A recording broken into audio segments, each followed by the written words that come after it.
Jornal 7 Dias. A semana em retrospectiva. A de Baio Vuns, Gustavo da Conceição, José Guerreiro, Andy Inglês, Rui de Castro. Análise e comentário. Jornal 7 Dias. Aqui na LAC. Ouvintes, muito bom dia. Bem-vindos a mais uma edição do Jornal 7 Dias, a semana em retrospectiva, a primeira referente ao mês de março deste ano de 2026.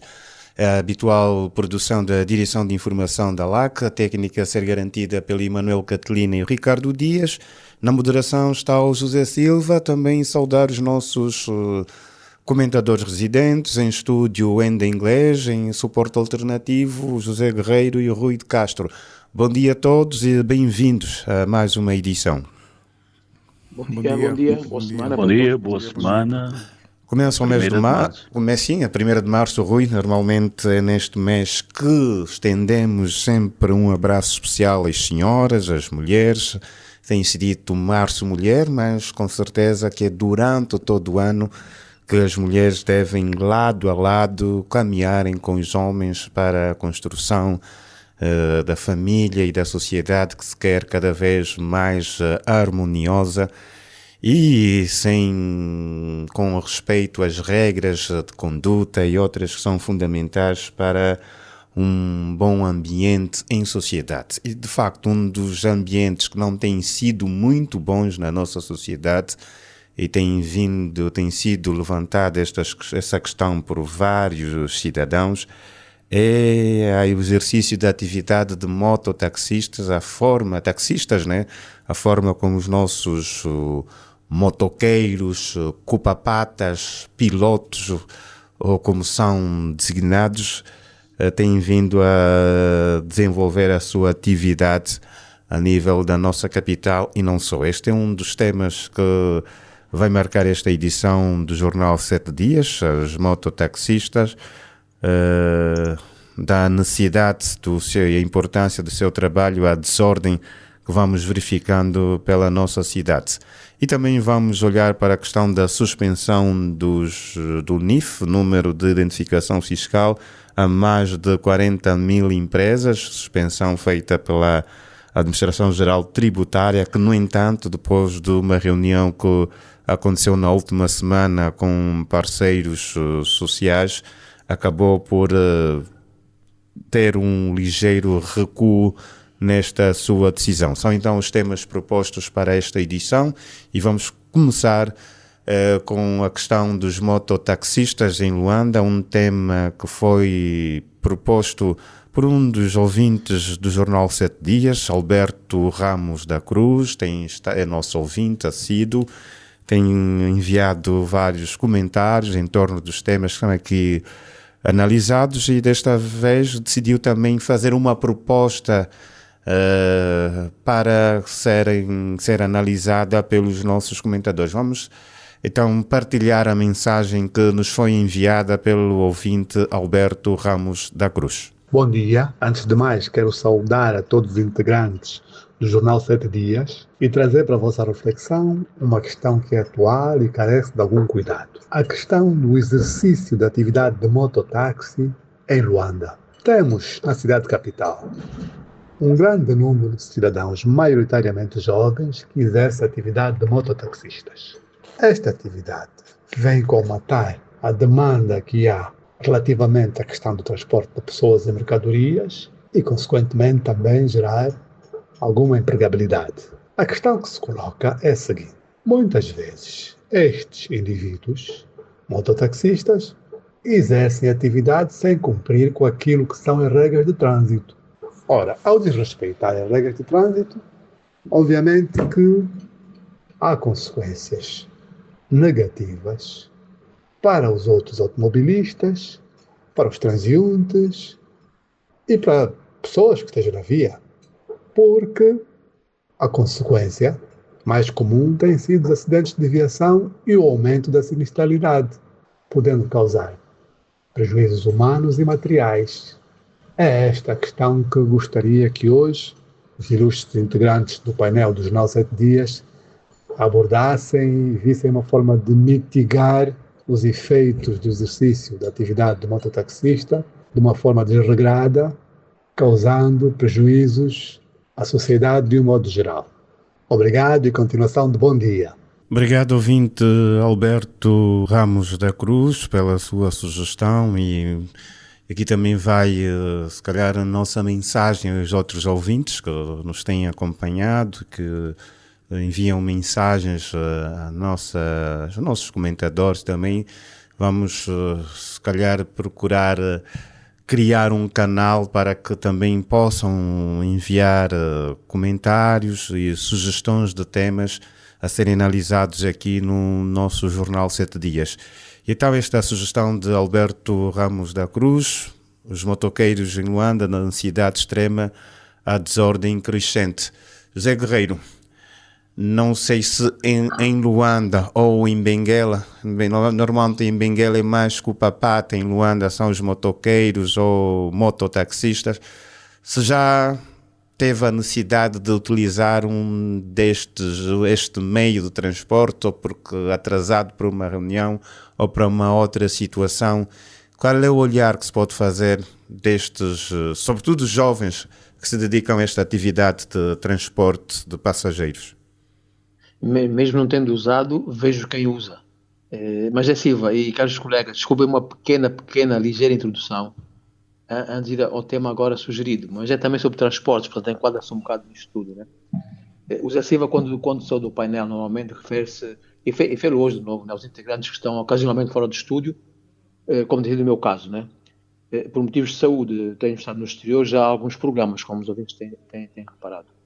Por isso esta introdução não é um recado, é um alerta ao Sr. Ministro dos Transportes.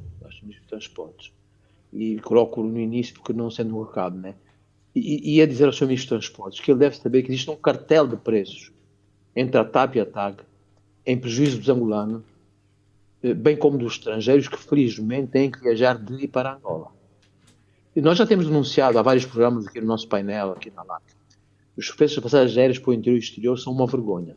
Como tenho dito, esses preços são aquilo que se diz en passant, pornograficamente exagerados e quase inacessíveis. São escandalosos.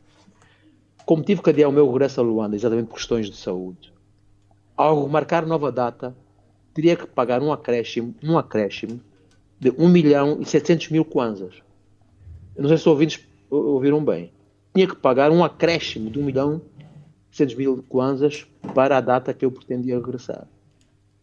Não é para comprar bilhete, esse já está comprado. É para uma alteração de data num bilhete em classe executiva. Sr. Ministro, isto é um roubo. E, para além de um roubo, isto é um gozo, Sr. Ministro. O Sr. Ministro, como angolano, sabe muito bem. Nós, angolanos, não gostamos muito de ser roubados nem gozados. Não é?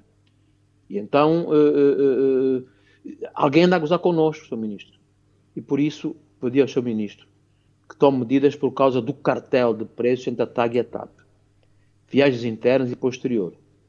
Estou agora a fazer umas economias para poder regressar a Luanda, né? Já que é nado de carro ou de comboio, não consigo regressar a Luanda.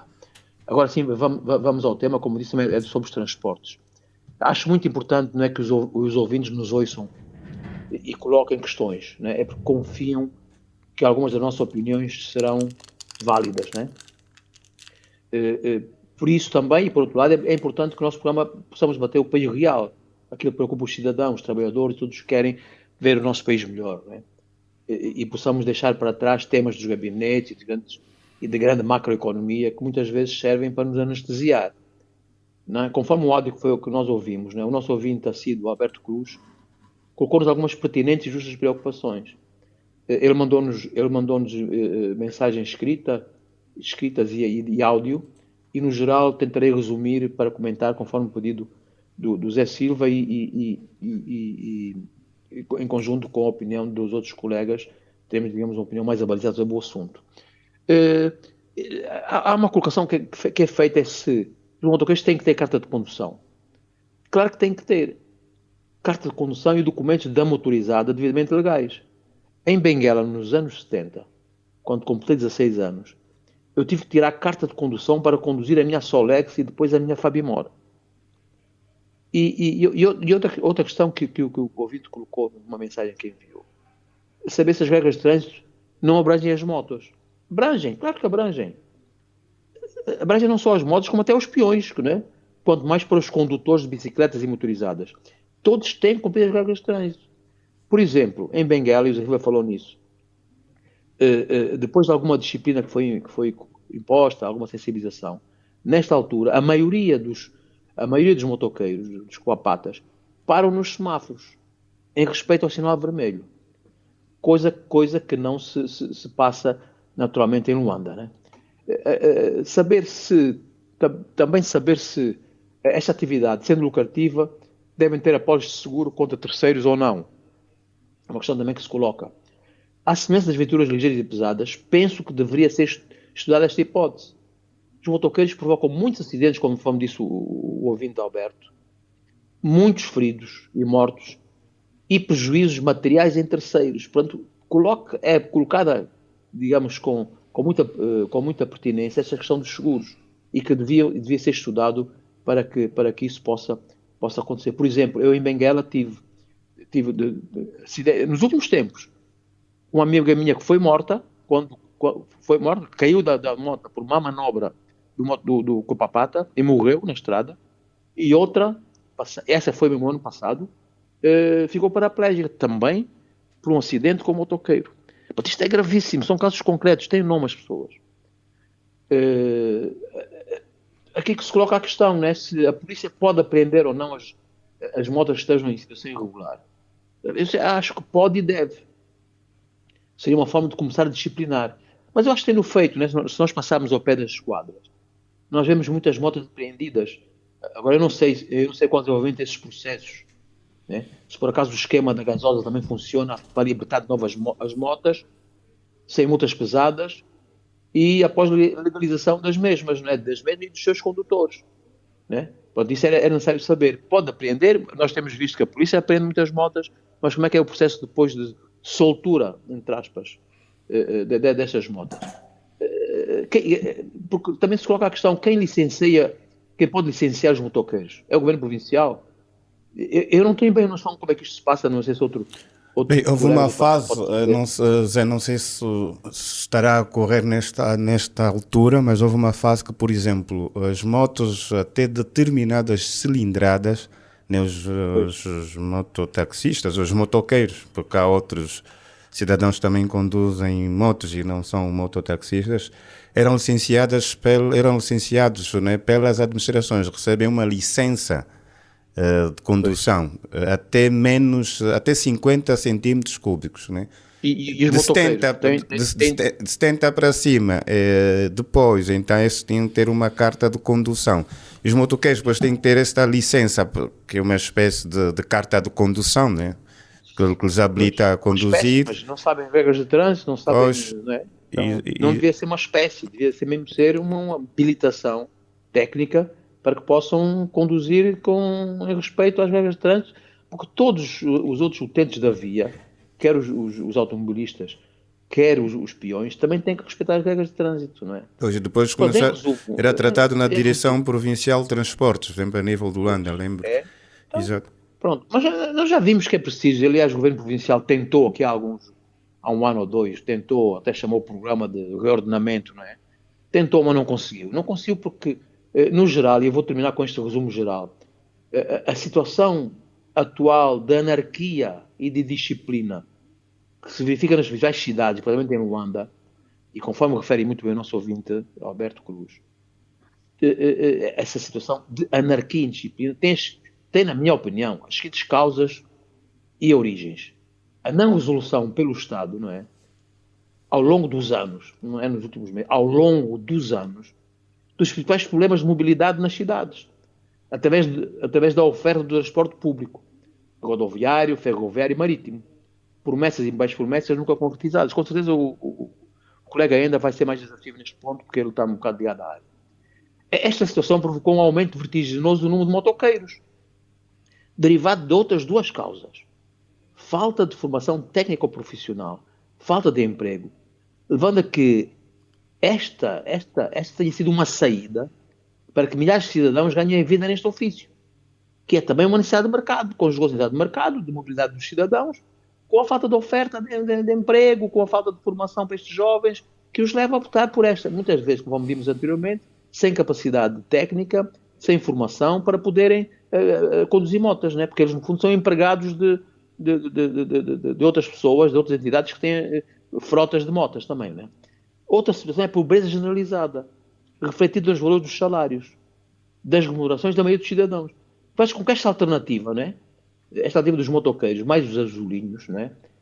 Sejam a resolução dos problemas de mobilidade dos pobres, que são milhares e milhares. Portanto, ou seja, as origens, a causa profunda disto, tem a ver também com questões sociais. Por outro lado, existe uma grande falta de autoridade. Os motoqueiros fazem o que querem, sob o olhar da polícia, que é incapaz de agir. E, finalmente, não é? Incapacidade, falta de vontade ou inconsciência dos reais problemas de trânsito dos cidadãos, das cidades. Né? Lembremos dos vidros fumados, dos batedores e das sirenes.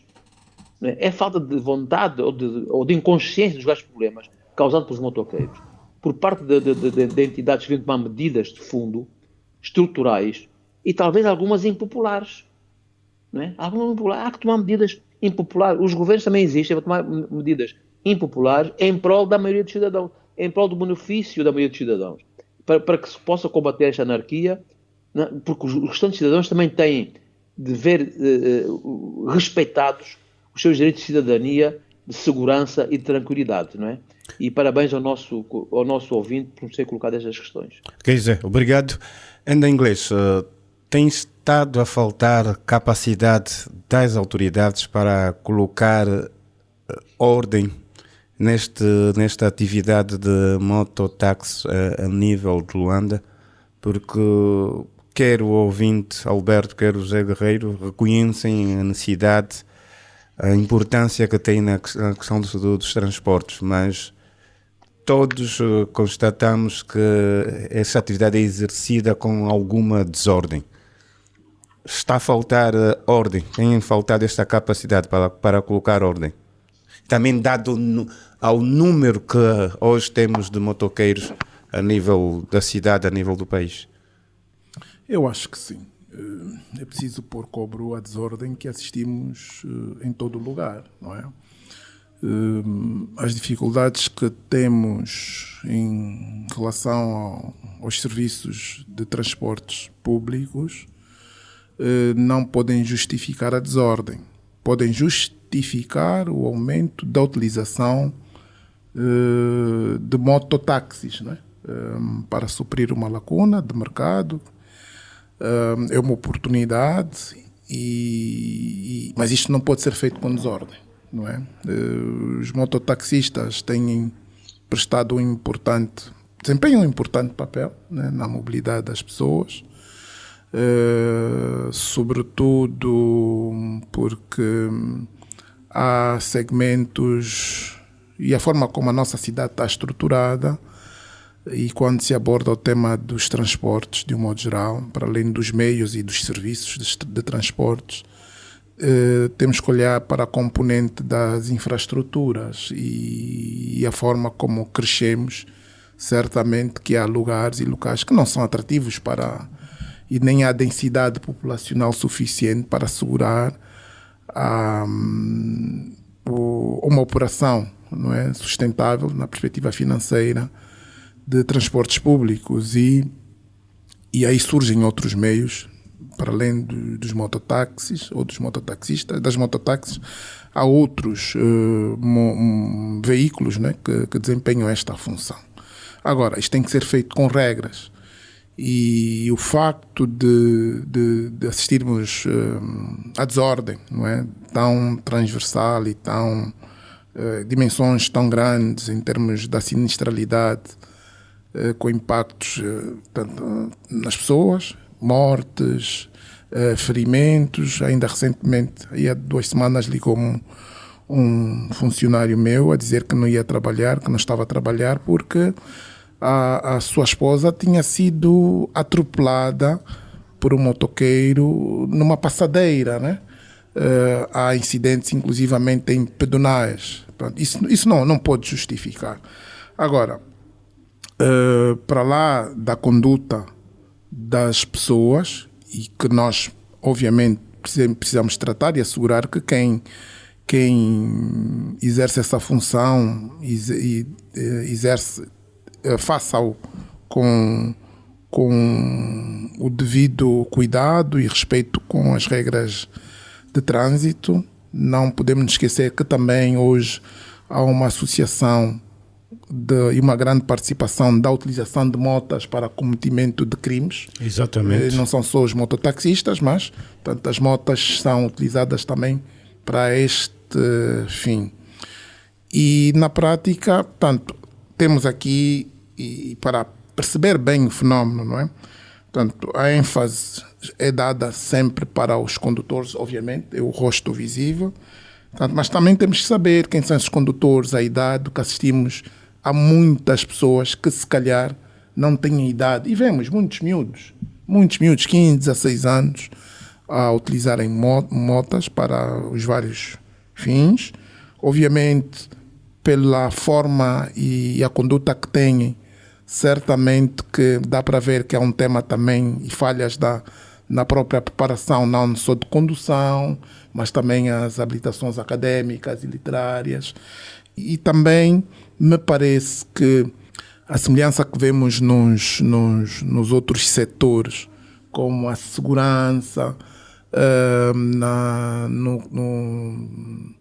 Zunga, tanto, muitas dessas pessoas são certamente originárias do interior, né, vindas do interior, à busca de uma oportunidade de vida na grande capital, e podem também, e este é um aspecto, a semelhança que são utilizadas em outras atividades, incluindo a construção, podem estar a ser utilizadas para o serviço de mototáxi.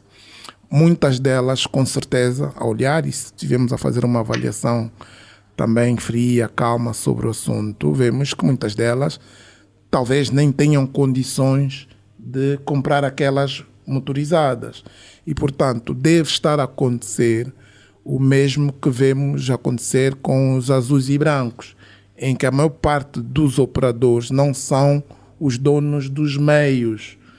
Portanto, o estado de coisas deve também ser apreciado, avaliado na perspectiva de que hoje é uma indústria, certamente, de muitas pessoas como nós, que têm dinheiro, capacidade financeira, investem em motas e dá a essas pessoas e não quer saber se têm condições ou não de o fazer. A solução poderia passar pela regularização da atividade através de cooperativas ou empresas específicas, embora exista uma associação que é a Motrang dos motoqueiros de Angola, mas ainda assim não há um controle dado também a um número elevado que há de mototaxistas.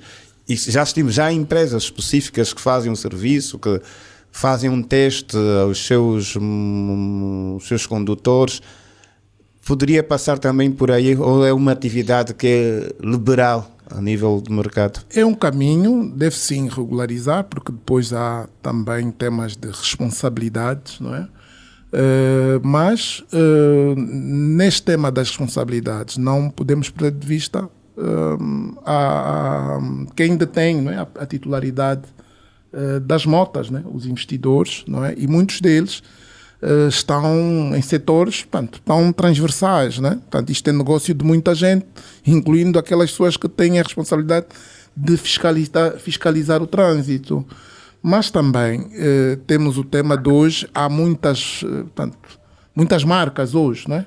Algumas delas já são montadas cá, e a questão era saber se na cadeia de responsabilidades também não deveríamos colocar os importadores e as indústrias que montam as motas, porque elas em princípio não podem vender a pessoas que não tenham habilidade para o efeito, e também por meio de cotas, né? O tema é, portanto, tem que haver um limite de motas a circular num determinado contexto, né? Mas a questão não se pode se confundir só ou se focar nos mototaxistas, né? Porque há muito boa gente que utiliza as motas não para fazer o negócio de mototáxis, né? Portanto, como um instrumento pessoal, uso pessoal, quer para lazer e também para as suas deslocações para o serviço e a outras atividades. E também, nesse aspecto, temos os mesmos problemas, né, de desordem. O tema da desordem é um tema, claro, de falta de autoridade, não é? Das instituições que devem fiscalizar. E também, esta falta de autoridade estará a ver, ou poderá estar relacionada com alguma cumplicidade, não é, no negócio que é feito. O próprio Zé Guerreiro também referiu-se ao tema de, sim, nós assistimos que em determinados momentos há campanhas,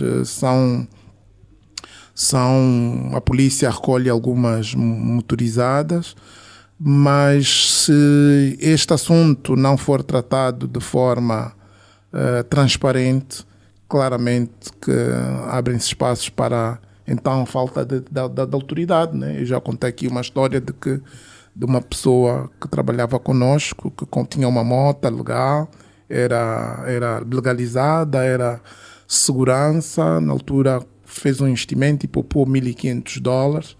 A polícia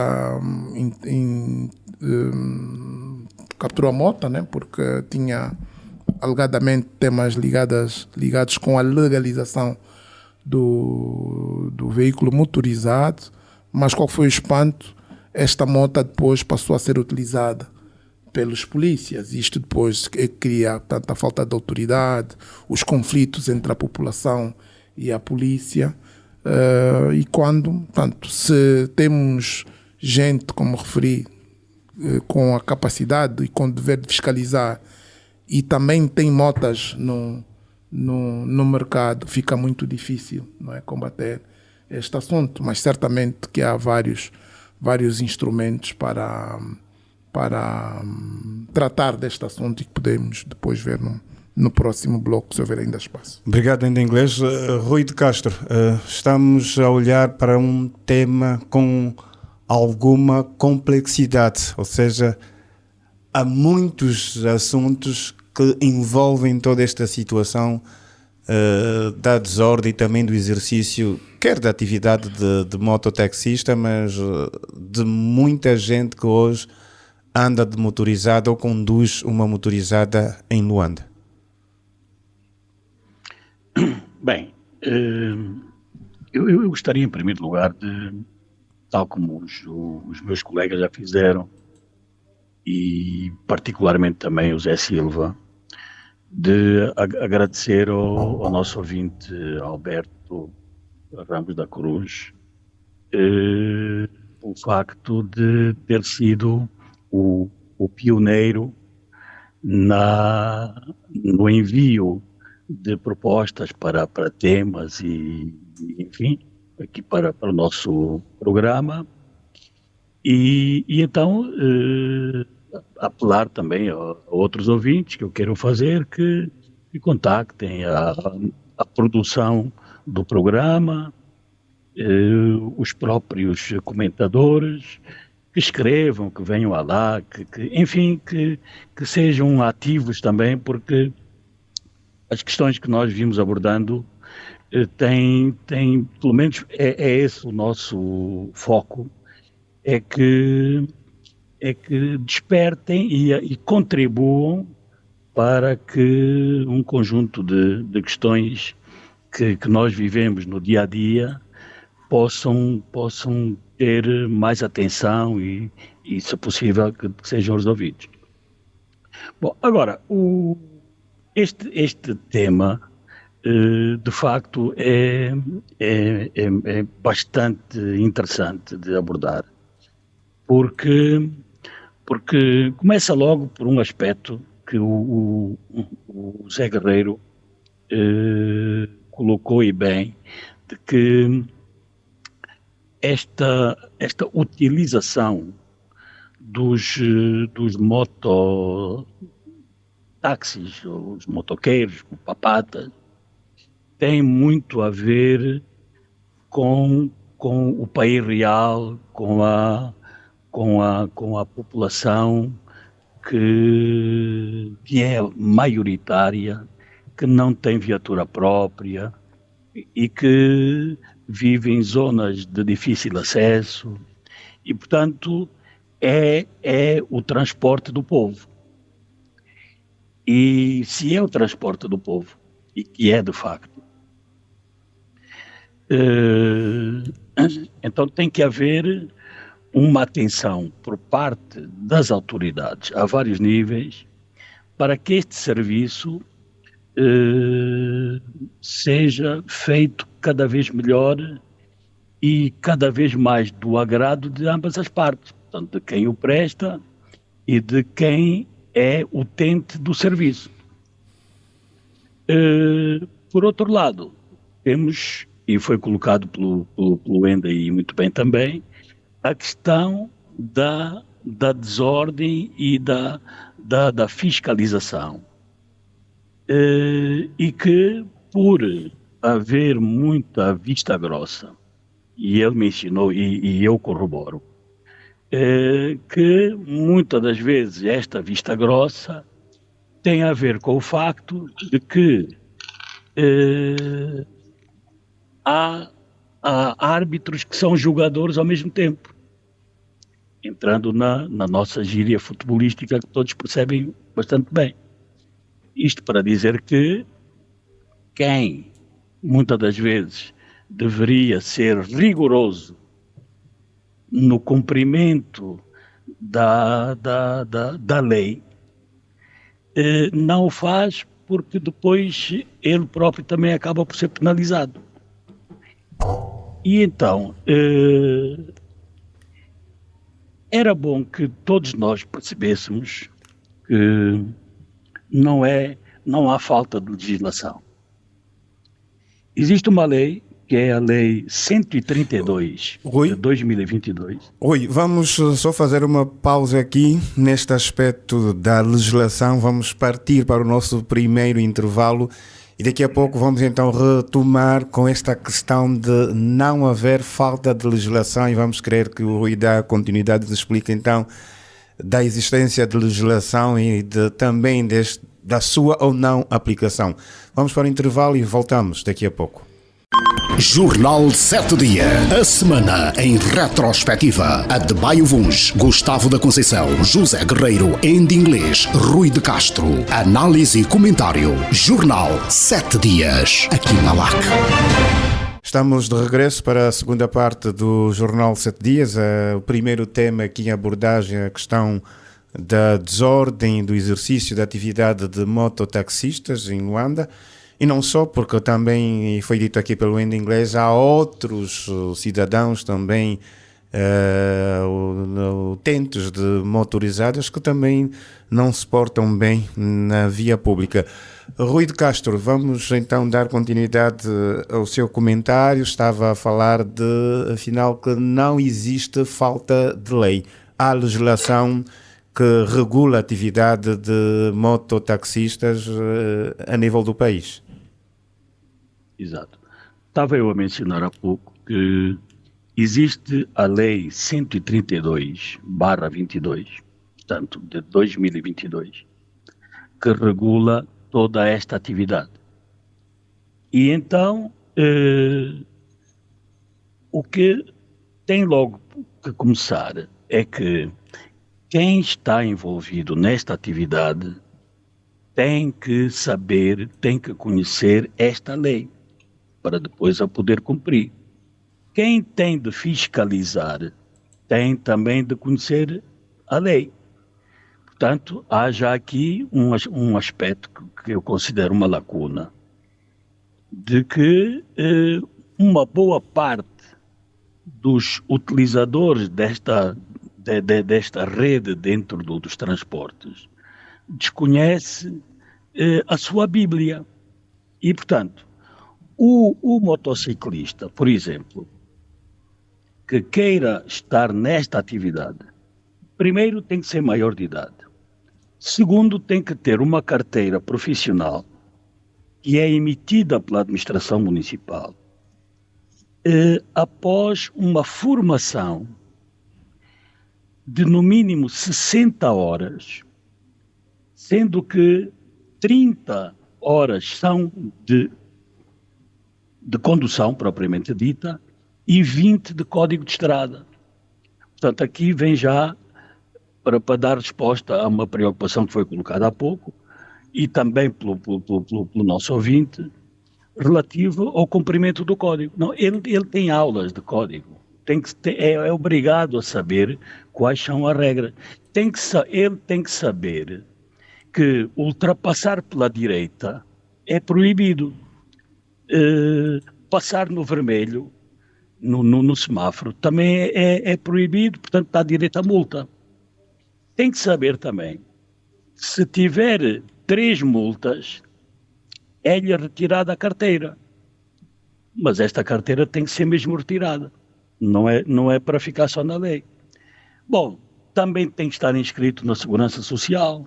Portanto, há outras regras que estão definidas na lei, como por exemplo, e esta é uma parte importante, e o Enda tocou, o Cado de Leve, mas tocou neste assunto, que tem a ver com o seguinte, é que quando o mototaxista recebe uma autorização para exercício da sua atividade, tem que estar claro logo à partida qual é a praça em que este mototaxista vai atuar. Portanto, se ele recebe uma autorização para exercer esta atividade profissional no município do Cazenga, a sua praça é no Cazenga, e ele não pode andar e fazer serviço de táxi na ilha ou em Talatona ou no outro sítio qualquer. Não pode circular ali.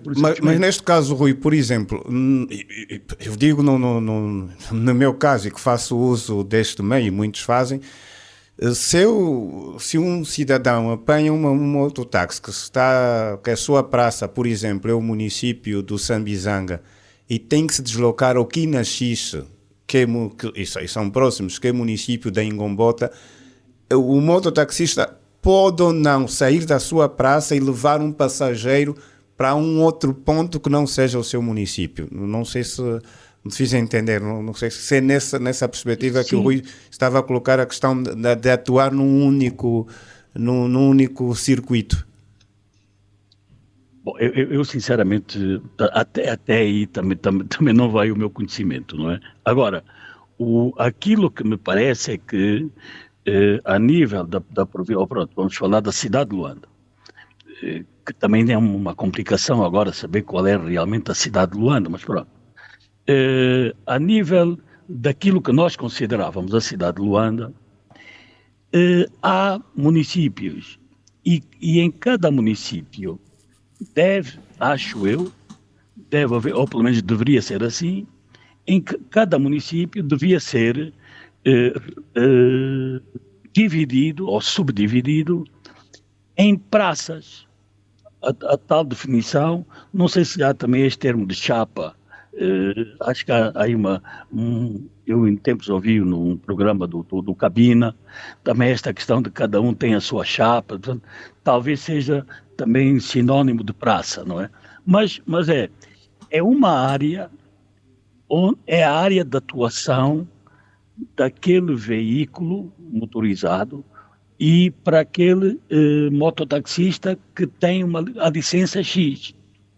E, portanto, ele só pode atuar ali. Agora, este parece-me ser o espírito da lei. Agora, de facto, colocam-se depois um conjunto de outros problemas, como este que o José Silva colocou. É que a mobilidade em Luanda é preocupante e há muitos casos, eu conheço vários casos de vários trabalhadores com quem lido no dia a dia, que apanham uma motorizada no Zango para virem trabalhar no centro da cidade. Ora, isto é proibido. Portanto, ele tem que apanhar um outro meio, não é a moto. Tem que apanhar um autocarro, tem que apanhar um Yango, enfim, publicidade à parte, não é? Mas, portanto, isto para dizer o quê? Que nós temos, de facto, graves problemas na fiscalização.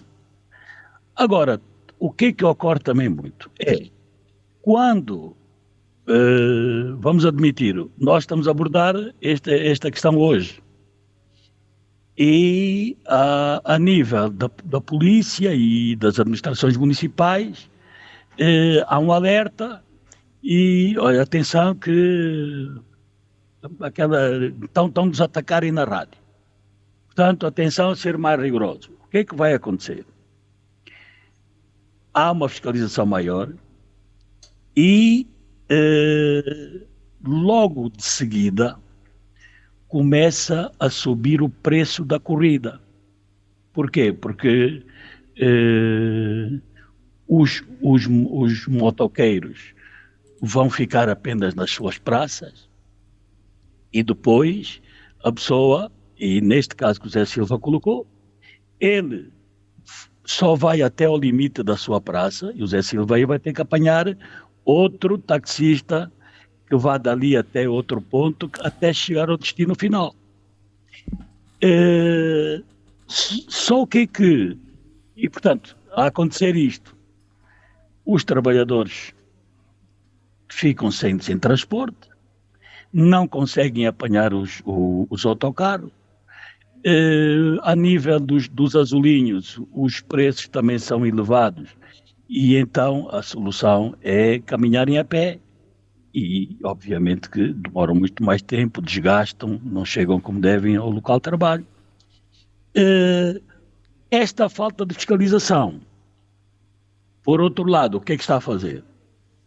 Com que quase que diariamente estejam em risco uma série de vidas, muitas pessoas que ficam feridas, muitos encargos nos hospitais e também muitos prejuízos materiais com N cidadãos que no dia a dia veem os seus carros riscados, porque a motorizada passa pela esquerda, outra passa pela direita, o cidadão vai curvar para a direita, mas há uma moto que quer seguir em frente, mas cortando pela direita. Enfim, é um verdadeiro pandemónio o que ocorre com estas motorizadas no trânsito na cidade de Luanda. Okay. Eu ficava por aqui, não sei se vamos abordar, porque de facto muita coisa para dizer relativamente a este assunto do mototáxi. É um tema que se calhar vai merecer um outro momento também aqui no nível do Jornal 7 Dias, mas antes de fecharmos, eu ainda tenho um dado a acrescentar relativamente ainda a este tema ainda. Eu penso que o problema está na desordem, não é? Eu acho que esse é o principal problema, não é? A desordem e obviamente, em consequência disso, temas ligados com a segurança, quer dos mototaxistas, dos utentes dos mototaxistas e também o tema dos outros utentes da via pública. Em relação ao serviço do modo geral, eu penso que a abordagem deve ser no sentido de integrar, não é? E ser visto como uma solução de mobilidade que deve participar nesse mercado, não é? Eles prestam um enorme papel. As questões que o Rui referiu-se das áreas, não é? São temas de regulamentação, portanto, há várias opções, não é? Porque é uma atividade de táxi, né? Portanto, tem a origem e, obviamente, depois a regulação pode definir o destino, o preço por segmentos, não é? E não podemos perder de vista que, neste aspecto, é um serviço até que é personalizado, não é? E, portanto, as regras devem facilitar o negócio e não devem permitir o estado de coisas que nós assistimos hoje. E eu faço essa abordagem para quê? Exatamente por causa daquilo que o Rui referiu-se, é que nós partimos de 8, né, e para 80. Né? Então, deixamos, por um lado, as coisas atingirem um determinado nível e depois, quando queremos e delineamos medidas ou abordagens de solução, vamos para o extremo e excesso de zelo em muitas situações e morremos da cura. Portanto, reconhece-se que sim, é preciso estancar este tema da desordem e os impactos que tem, da sinistralidade e até ruídos que são fundamentais, mas num contexto como o nosso, com uma cidade como a nossa, como cresceu, milhões de cidadãos todos os dias utilizam as motas e outros veículos para atender várias das suas necessidades de mobilidade. E nós, neste momento, não podemos tirar, portanto, as motas totalmente da equação. Podemos restringi-las a determinados espaços da nossa cidade, mas devemos assegurar que, então, que este serviço importantíssimo se dê de forma mais sustentável, mais segura e que também encontremos outras soluções que sejam menos onerosas, porque há um aspecto que também é importante. É muito mais caro, né? É muito mais caro para os utentes. Eu há dias vi alguém por uma distância cerca aí de 3, 4, 5 quilómetros, as pessoas estão a pagar 1000 kwanzas, não é?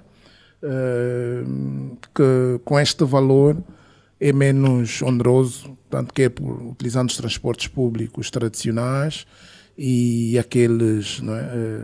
Tanto como os táxis azuis e brancos e outros, não é? Portanto, temos sim que arranjar soluções e alternativas mais económicas para os nossos cidadãos, mas integrando os mototaxistas como uma solução para a mobilidade. Obrigado, Endo Inglês. Vamos fechar este tema e aqui tentamos encontrar dados mais atualizados, mas podemos aqui, por exemplo, recorrer a um dado de 2023, registros que apontam que, por exemplo, 134 pessoas morreram em 7 meses devido ao excesso de velocidade, de respeito ao código de estrada e falta de capacete em áreas como Viana, Belas e também municípios que concentraram a maioria dos acidentes de viação a nível de Luanda. Foram 134 mortos em 7 meses. É um dado que dos vários que pesquisamos referente ao ano, por exemplo, de 2023. Vamos fechar este tema e vamos avançar para a nossa segunda abordagem.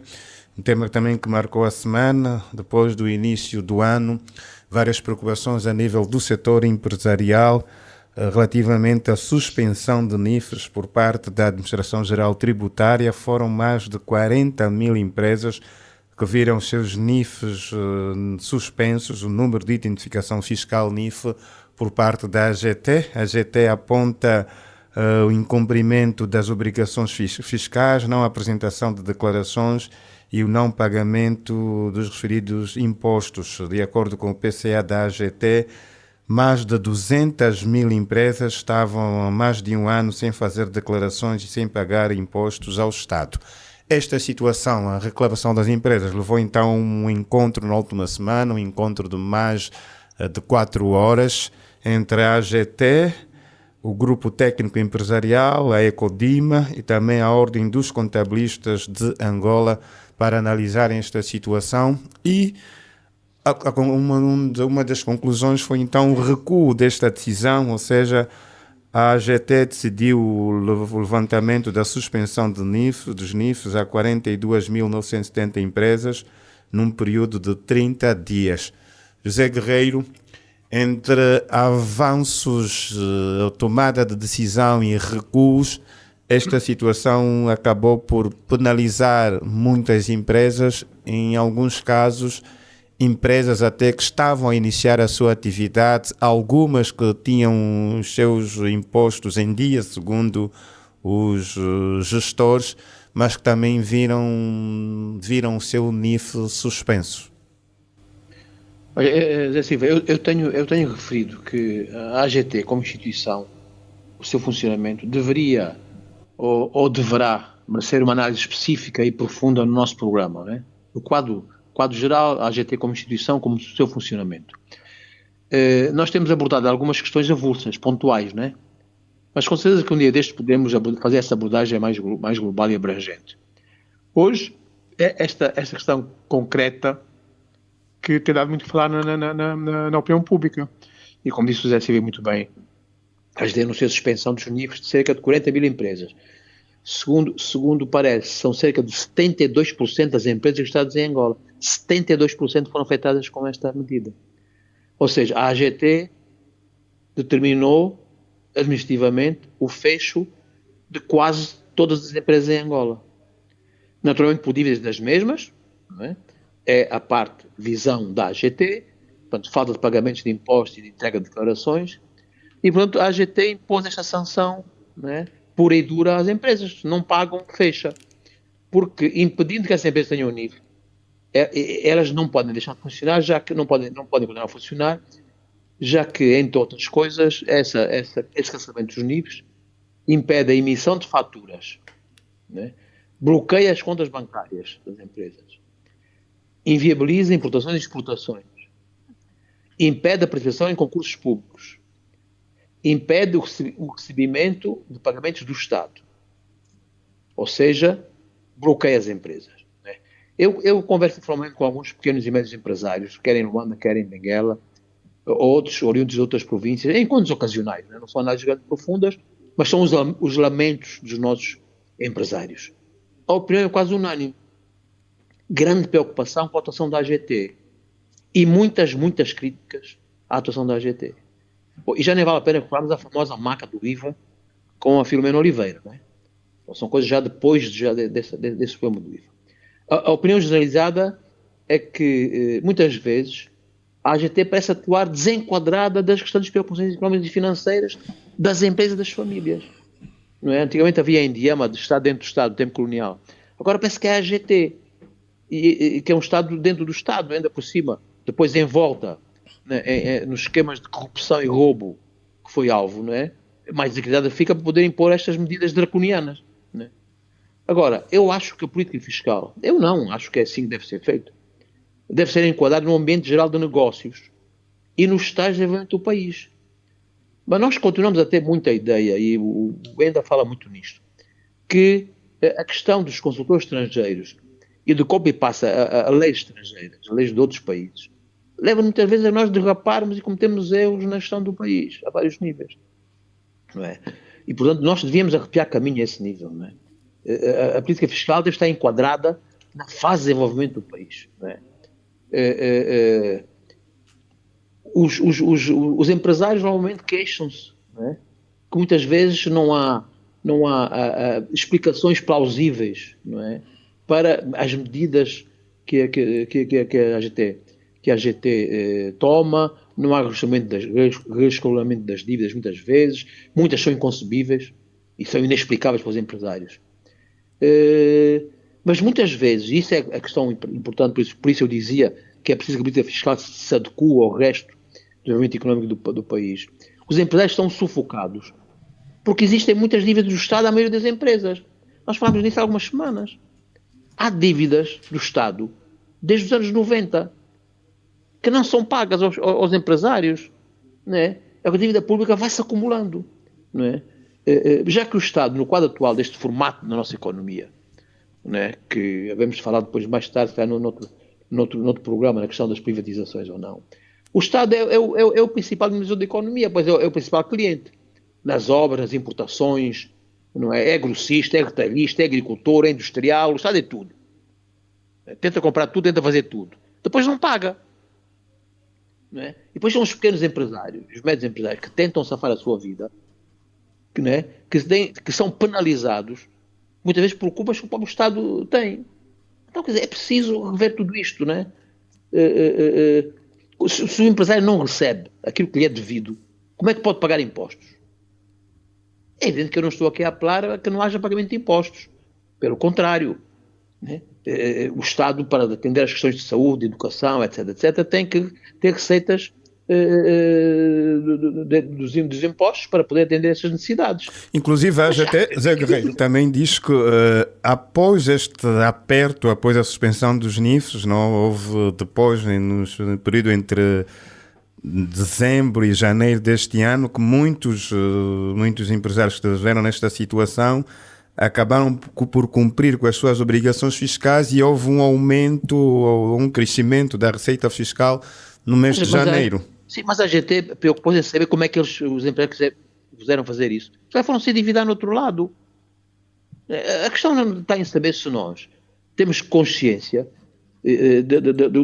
da situação atual da economia do país em termos do empresariado. Acho que o GTE tem, o Conselho Econômico e Social também tem, não é? Porque a situação é grave. Temos de ser claros. Funcionam meia dúzia de grandes empresas. O Estado preocupa-se com os grandes monopólios, não é? Muitas vezes ligados a determinado tipo de situações, não é? Mas nenhum país do mundo vive das grandes empresas. Essas fazem parte do sistema, mas a maioria dos países desenvolve-se, cresce com milhares e milhares de pequenas e médias empresas. E estes pequenos e médios empresários estão sufocados com a política fiscal. É evidente que foram buscar, não sei onde é que foram buscar, vão ter que pagar, se calhar. Não é? Agora, é evidente que não podemos também excluir, há sempre uma tendência para fugir às responsabilidades. Isso é normal, se não pagar, ainda bem. Logo se vê quando é que eu pago, fugir ao imposto é uma tendência também que não é só em Angola. Sim, mas nós temos que olhar para a realidade exata de Angola, do atual estado de funcionamento do país. Né? Temos que encontrar o equilíbrio, né? Encontrar e estabelecer o equilíbrio entre as faltas do Estado, né? Que não pagam às empresas e as empresas que não honram os seus compromissos fiscais porque não têm dinheiro para o fazer. Há que arranjar um equilíbrio. Isso faz-se com análise, com discussão e não com medidas draconianas. Faz-se no diálogo, na concertação social. É assim que se trata estes assuntos. Em relação às reuniões que o coisa correu na rede, não sei se é verdade ou não, acho uma primeira reunião em que os jornalistas abandonaram a reunião, não é? Porque não foram esclarecidos da situação. Depois os jornalistas voltaram a ser convocados para outra reunião, já com paninhos quentes, quer dizer, toda uma parafernália de hesitações, de avanços e recuos, que são lamentáveis quando a AGT é uma das instituições do país. Mas vamos então avançar para, agora ainda em inglês, esta questão dos NIFs. O Zé Guerreiro esteve aqui a apontar a questão de se rever toda a política fiscal. A AGT acaba por estar numa posição ingrata, ou seja, se de um lado tem que cobrar os impostos, tem que se alargar a base tributária, né? Os empresários têm que cumprir com esse pressuposto de pagamento de impostos, mas também os empresários reclamam de alguma mão pesada e de falta de sensibilidade da AGT e também às vezes os mecanismos de informação, apesar de existir o portal, de serem publicados e editados, depois há alguma coisa do ponto de vista da comunicação e dos meios digitais que não funciona. Sim, não. Portanto, quem estabelece as regras do jogo não é a AGT. Não é? Os temas Mas tem que que aplica. Executa, não é? Sim. Portanto, ela executa uma ação que foi tomada, não é? Pelo Poder Legislativo, obviamente com proposta do Executivo, neste caso. E neste domínio, portanto, não se pode responsabilizar a AGT por querer estar a cumprir uma lei, não é? Fazer cumprir uma lei. E claro que nós temos de estar de acordo que, portanto, é necessário pagar impostos. Podemos discutir, e sim, que toda a política fiscal, não é? E não só, tudo aquilo que são as soluções do Estado, em termos de políticas públicas, devem ser aderentes à nossa realidade e claramente que devemos ter uma perspectiva dinâmica da coisa, né? E eu acho que é um aspecto que precisamos de melhorar, não é? Mas claramente também precisamos de melhorar em termos das contribuições fiscais, não é? Porque misturamos tudo, não é? Neste rol há certamente entidades que sim, são fraquinhas, têm dificuldades de tesouraria porque o Estado também não paga ou atrasa a pagar, sim, e essas devem ter um tratamento específico, não é? Isso é depois a questão da análise mais concreta, mas não creio que seja esta a realidade de todas as outras empresas. Agora, há uma, em minha opinião, não é? E posso estar também enganado, e creio que já me referi um bocado sobre isso no passado, é que a informalidade na nossa economia não está só na rua, não está só nas empresas que não estão formalizadas. A informalidade está também nas nossas empresas formais, a forma como se fazem negócios aqui. Portanto, há uma informalidade, empresas sem estrutura, sem nada, ganham grandes contratos, fazem dinheiro e, obviamente, que elas próprias não têm, não criaram condições para atender esta. Aliás, ainda, o representante do grupo técnico empresarial, ou da classe empresarial, também esteve a Ecodima, Manuel Sumbula, no final, quando foi feita a apresentação dos resultados, se referia a isso, que foi um diálogo salutar nesta reunião, mas também acabaram por ficar surpreendidos pelo número de empresas que estão desorganizadas. Isso é uma realidade. Isso é a realidade do nosso empresariado, ok? Agora, precisamos todos de melhorar, mas também precisamos de facilitar a vida, não é? De quem quer fazer alguma coisa e quem até se arrependa e queira regularizar a situação. Para mim, esta é a questão de fundo, né? E tem a ver com a própria eficiência já da organização AGT e de muitas instituições públicas. A nossa abordagem é muito de penalizar, não é? Alguém sai da linha, obviamente eu vou penalizar, mas não deve levar tanto tempo para resolver a situação. A questão está, não havia possibilidade de, por exemplo, eu tenho os NIFs que estão cancelados por alguma razão, porque não estão em situação de incumprimento para com o fisco, havendo a possibilidade de ganhar dinheiro, receber um pagamento, em vez de eu bloquear a operação, portanto, e hoje com as várias tecnologias, poderia automaticamente arranjar um diferente gateway para fazer esse pagamento e descontando uma parte para o Estado, é que todos nós ganhamos. Portanto, se há negócio, vai beneficiar a empresa e o Estado que sabe que aquela pessoa está a dever dinheiro, não é? Provavelmente ali mesmo naquela transação cobrava uma taxa maior. Portanto, facilitarmos a vida de todos. Eu acho que isto é um bocado a questão de todas as nossas... da nossa economia, né? É que nós não somos, de facto, uma economia que se presta a fazer bons serviços, não é? Que se esmera por isso. Há dias, por exemplo, um motorista meu ia até a oficina a tratar de um assunto, ligou-me a dizer, porque não conseguimos ainda fazer a expensão daquele carro, que havia de receber uma multa, que foi interpelado pela polícia por não ter ainda feito a expensão. E a senhora disse, pá, neste caso, pronto, ele que passa a multa, depois vamos tratar do assunto.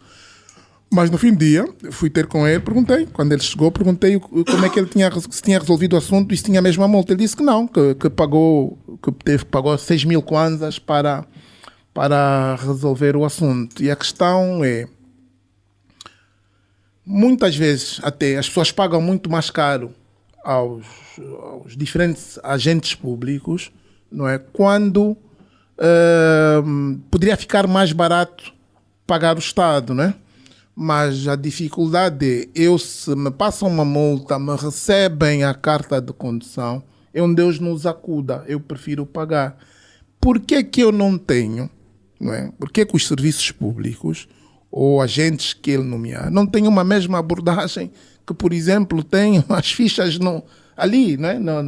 Essas pessoas que fazem agora as apostas, né? Que estão em todo lado, têm até os seus equipamentos eletrônicos e naquela hora fazem uma transação. Eu pergunto-me, se eu tenho uma transgressão, não é?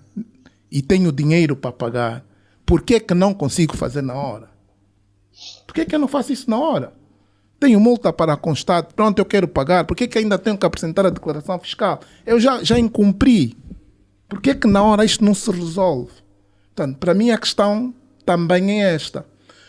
Precisamos todos de facilitar a vida. Portanto, por um lado, os contribuintes têm que facilitar a vida do Estado. Quem ganha dinheiro tem que pagar impostos.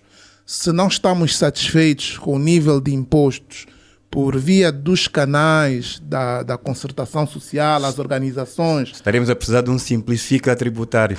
Nós já fizemos tudo isso, mas agora as instituições têm que ser capazes. Tem um tema também de governação das próprias instituições. Há uma outra entidade pública, que eu não vou citar o nome, porque ainda não concluí a transação.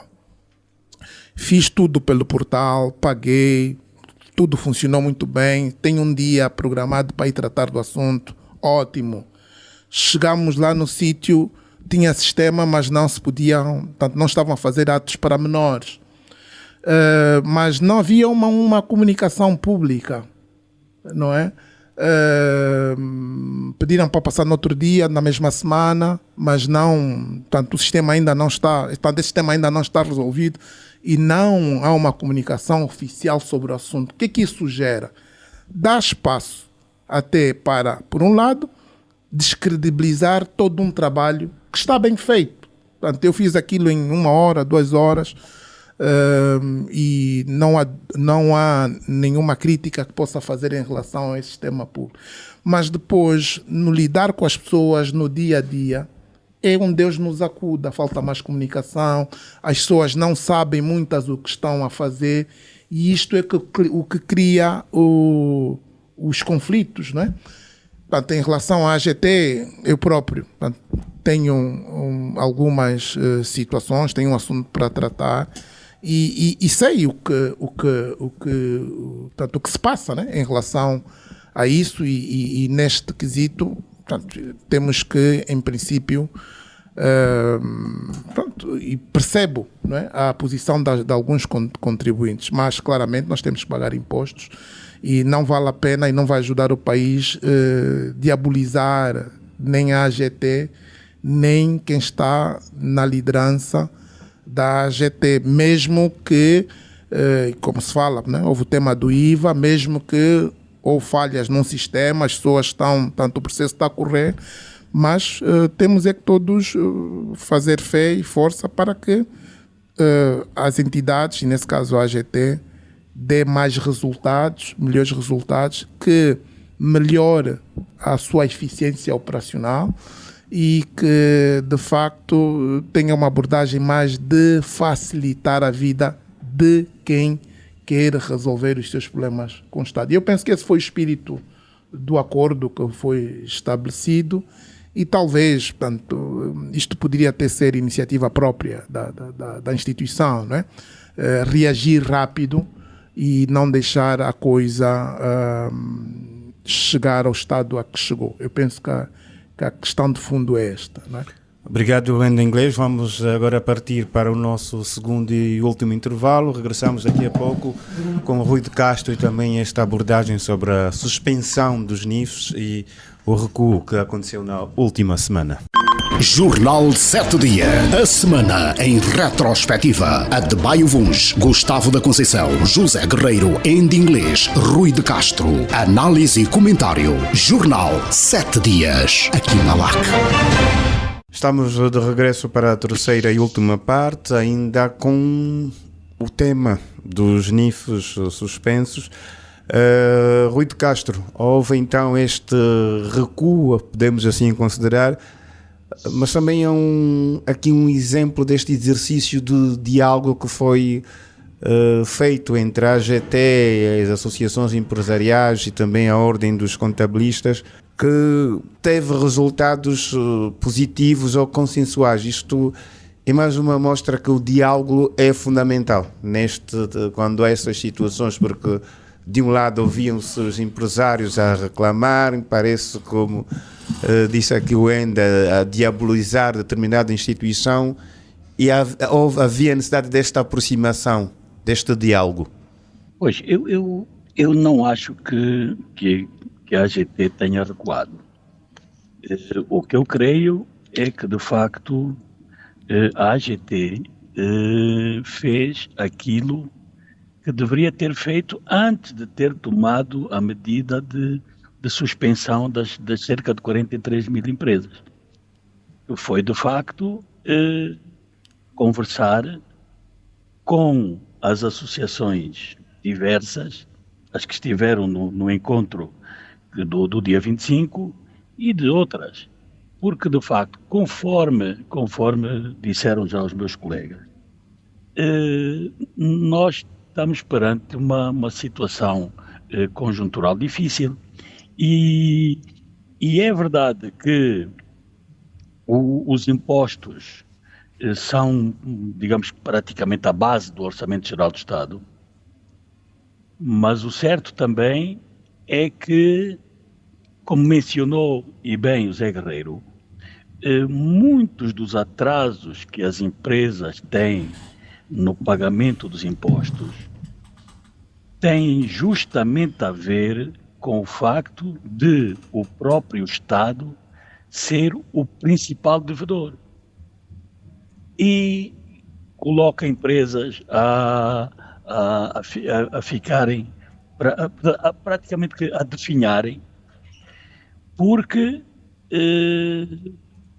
tem a haver valores monetários há mais de 10 anos e há toda uma burocracia, o IGAI, enfim, há todo um processo a emperrar, e o certo é que as empresas necessitam de verbas para funcionar, para pagar salários, para respeitar inclusive pagamentos também com terceiros. Ora, como muito bem avançou a AIA, há uma série destas 43 mil empresas que desviaram verbas que seriam para impostos para pagarem salários e para sobreviverem à crise cambial e à inflação. Portanto, perante um quadro destes, o gestor vai fazer o quê? Vai deixar de pagar salários para ter os impostos em dia? Os salários são os trabalhadores que estão consigo, que representam famílias, que representam necessidades diárias de aumento de produção e de produtividade. Agora, também temos o outro detalhe, é que dizia uma pessoa aqui há uns bons anos atrás, num programa de televisão na TPA, que o grande mal da agricultura não estar desenvolvida em Angola tinha a ver com o petróleo. E realmente também aqui neste particular, o petróleo nos fez algum mal, porque nos tempos áureos o Estado quase que fazia vista grossa às empresas que não pagassem impostos. E então foi-se criando este hábito de que somos um país rico, temos petróleo, temos diamantes, há dinheiro para tudo. Podemos mandar vir os cooperantes do mundo inteiro e tal. E, portanto, para que pagar impostos? Ora, começaram os tempos das vacas magras e agora o Estado quer, e tem mesmo, né? Tem que ir buscar tudo o que tenha direito.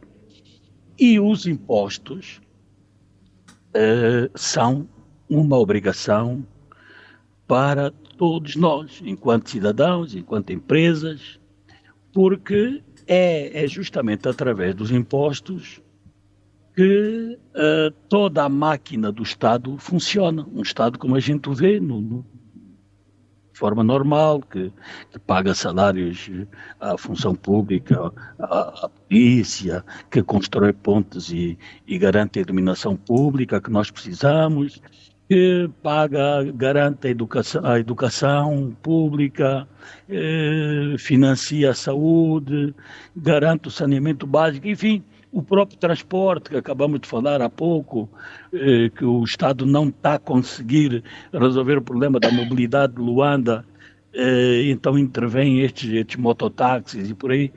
Tudo por quê? Porque o que arrecada em termos de impostos não é suficiente para toda a demanda e demanda de uma população que está a aumentar 1 milhão por ano. Mas, entretanto,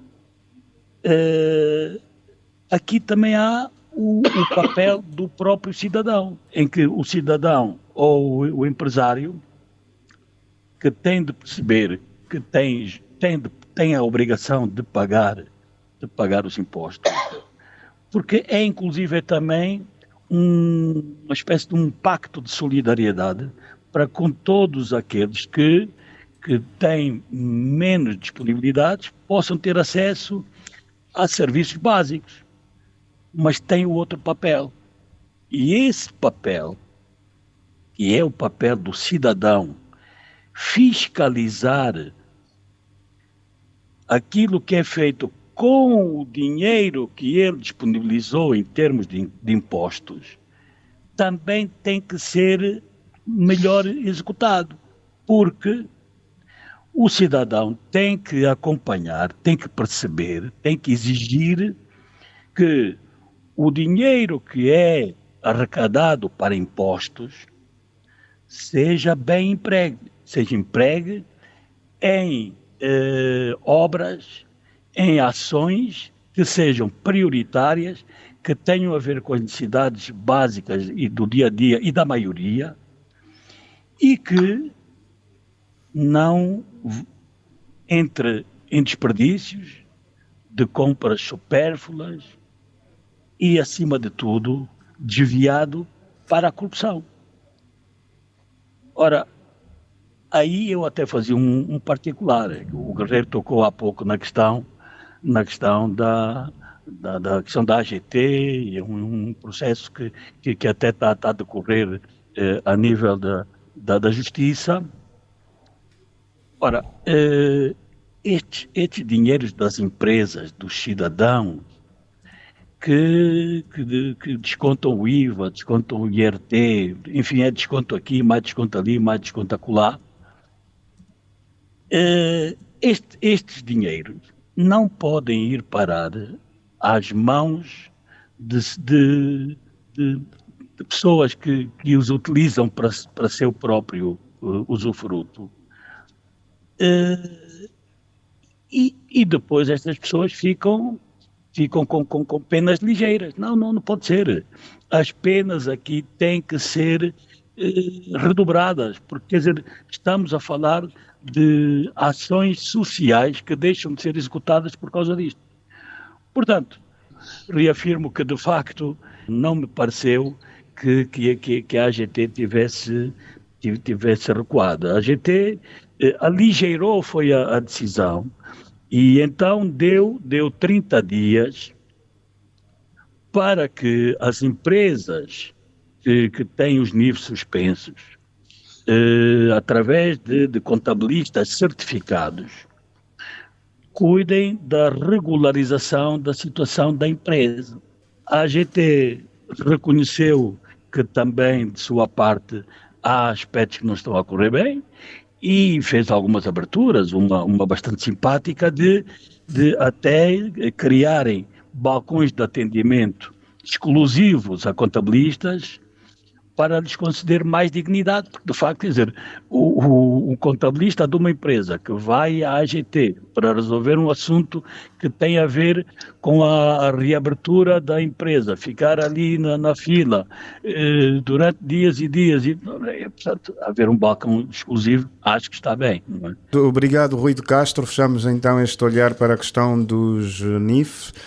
O número de identificação fiscal suspenso e que deu alguma polémica nos últimos dias, mas foi então encontrado um meio termo para a resolução desta questão entre empresas, a AGT e também a Ordem dos Contabilistas. Vamos entrar para o último momento deste nosso Jornal 7 Dias. José Guerreiro, temos recados para esta edição? 1, 2, 3 ou mais recados? Não, poucos. Eu acho que os recados são um tema muito importante no nosso programa e então eu vou ser telegráfico. O primeiro não é bem um recado, mas é uma saudação pelo 34º aniversário da Orion, que é uma empresa ligada à criação publicitária, à produção audiovisual. Uma empresa que não dá muito nas vistas. Aliás, como o seu PCA, o nosso estimado Rui de Castro, aqui presente no painel. Mas mesmo não dando nas vistas, tem tido um papel muito importante nesta área de comunicação. Saudações a todos os excelentes colaboradores da Orion. Quero também saudar e elogiar a inauguração no âmbito do estádio Danielo Tucuta.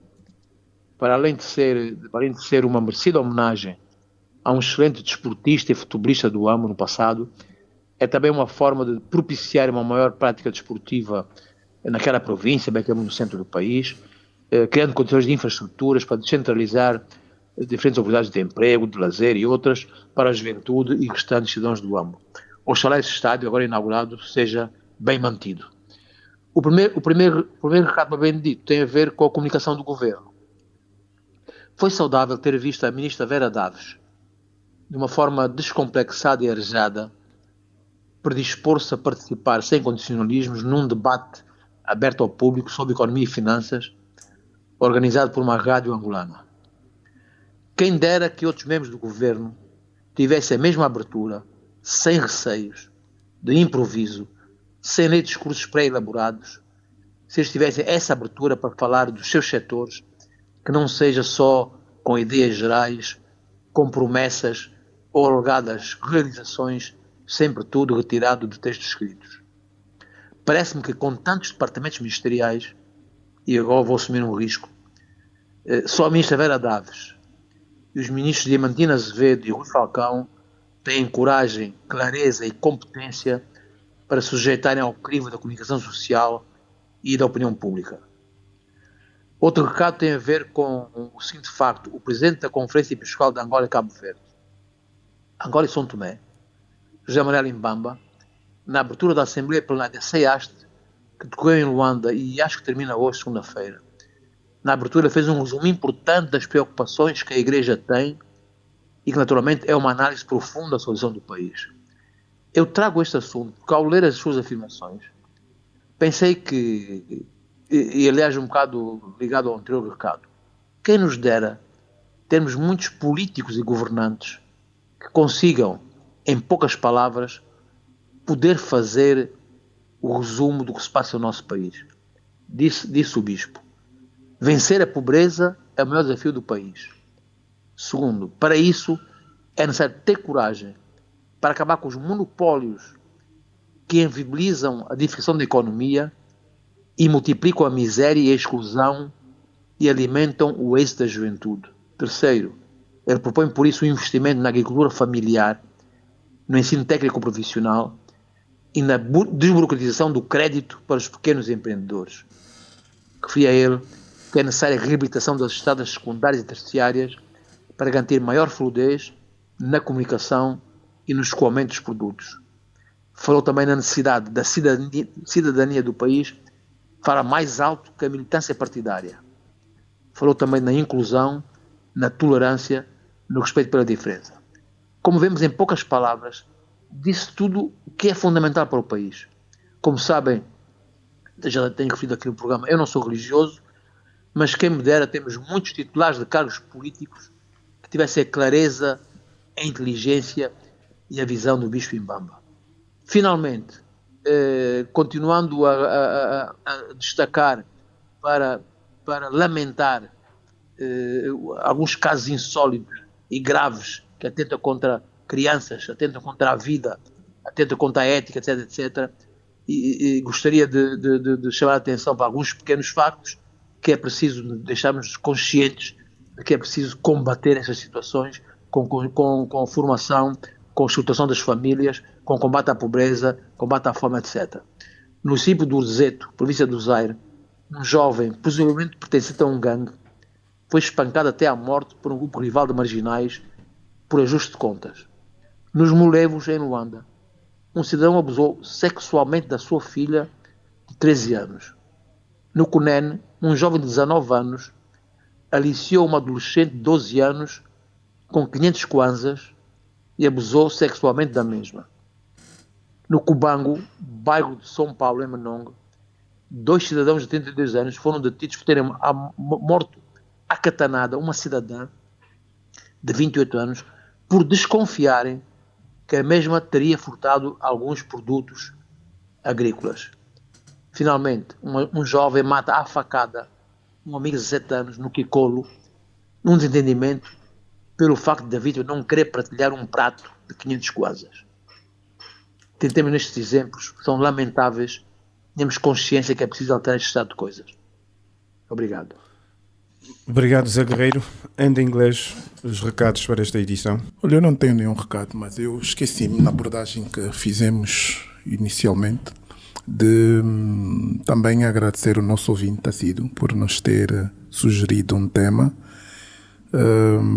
que abordamos hoje, não é? E também talvez apelar a outros mais ouvintes que tenham a mesma iniciativa, porque ajuda certamente neste exercício que estamos a realizar. Bem-haja e muito obrigado ao nosso ouvinte Alberto Cruz. Obrigado, em inglês. Rui de Castro, há recados para esta edição? Eu ia começar voltando aqui à questão da AGT e que tem um bocado a ver com aquilo que foi dito pelo Enda na abordagem desse tema, relativo ao facto de nós gostarmos muito de copiar coisas de fora sem nos preocuparmos se tem aplicabilidade ou não. E aqui para mencionar que neste caso das empresas que tiveram os níveis suspensos, também foi abordada a situação das penalizações aos contribuintes que têm que garantir a faturação eletrónica. E aqui vem a questão que eu quero trazer para o recado, é que nós gostaríamos, até porque até temos um satélite no ar já há algum tempo, no ar, no espaço, não é? Mas o certo é que nós ainda não estamos nesse estadio.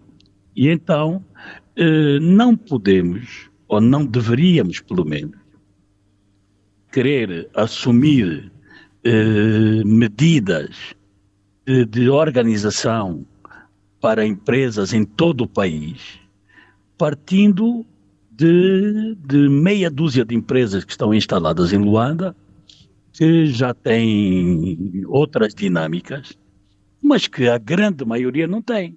E então tem que haver também esse cuidado. Tem que haver o cuidado de que o contribuinte tem que remeter um comprovativo ou uma declaração para, no caso, para a AGT. E o sistema não funciona, não tem internet, não tem energia elétrica. Portanto, quer dizer, há que ser mais racional. Bom, o segundo recado vem ainda em função de uma abordagem do programa passado. Contactou-me um militar por causa da abordagem que fizemos em função de alguns problemas que existem nas FA, e então dizia ele que também era bom que se soubesse que, por exemplo, no quadro da formação, que no domínio da transmissão da doutrina militar, enquanto as escolas e as academias ministram a doutrina e os símbolos táticos do antigo Pacto de Varsóvia, os institutos militares ministram a doutrina da NATO. Quer dizer, no mesmo exército, temos duas doutrinas que, não diria que são antagónicas, mas são quase. Portanto, é mais uma demonstração de que há, de facto, muito também para fazer a nível das nossas Forças Armadas. O Guerreiro tem mencionado muitas vezes, nós no programa já abordamos N vezes também, a preocupação persiste, tende a aumentar e tem a ver com a violência infantil. E então, vem-nos da China uma medida de penalização, do reforço de penalização por crimes sexuais contra menores, com lesões graves, onde haja reincidência e também o tráfico de crianças, passaram a poder ter pena de morte.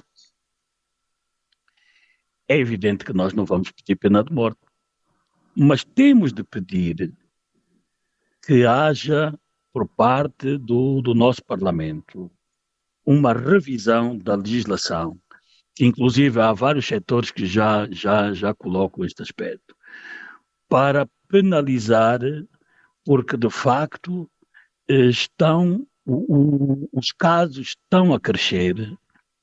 Há muitos que não são denunciados porque ocorrem a nível das famílias, com membros das próprias famílias a violarem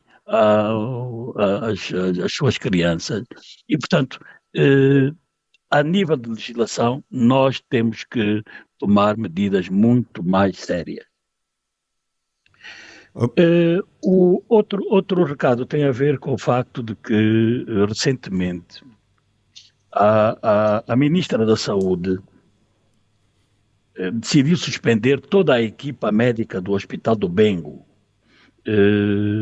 acusada de negligência num caso que culminou no óbito de um bebê de 5 meses que havia sido levado para uma circuncisão. Bom, a medida em si é adequada, parece-me ter sido adequada. Agora, o que não parece é que tenha sido um procedimento correto, porque o Hospital do Bengo tem uma direção. E esta decisão de suspender a equipa médica não deveria ser da Ministra da Saúde. É uma decisão da direção do hospital, a menos que tivesse havido uma decisão de um inquérito em que a própria direção também tivesse culpas. E mesmo aqui também tem ainda a Delegação Provincial da Saúde do Bengo. Relativamente à ministra Vera Daves e ao encontro que se realizou recentemente, eu aqui só dizia ao Guerreiro, deixa já só. E já agora gostaria de perguntar o que é feito do café Cipra. E fico por aqui. Obrigado, Rui de Castro. Aqui a fechar então com os recados. Também agradecer a presença do José Guerreiro, do Ende Inglês. E estendemos também os nossos abraços ao Adebayo Vuns e ao Gustavo da Conceição. E mais uma vez cumprimentar e agradecer o ouvinte Alberto Ramos da Cruz pela sua contribuição e sugestão de temas. E estendemos então esta abertura também aos demais ouvintes, podem colaborar e naturalmente nas próximas edições vamos também aqui partilhar já um canal por via WhatsApp ou através de e-mail que os ouvintes poderão então canalizar as suas contribuições, sugestões de temas e também alguns comentários para esta equipa do Jornal 7 Dias, a semana em retrospectiva. Terminamos assim mais uma edição referente ao dia 2 de março. Os cumprimentos são do Emanuel Catelina, do Ricardo Dias, que garantiram a técnica, e de José Silva, que esteve na moderação. Bom dia, boa disposição e siga em companhia da LAC. Jornal 7 Dias, a semana em retrospectiva. Adebayo Vuns, Gustavo da Conceição, José Guerreiro, Andy Inglês, Rui de Castro. Análise e comentário. Jornal 7 Dias, aqui na LAC.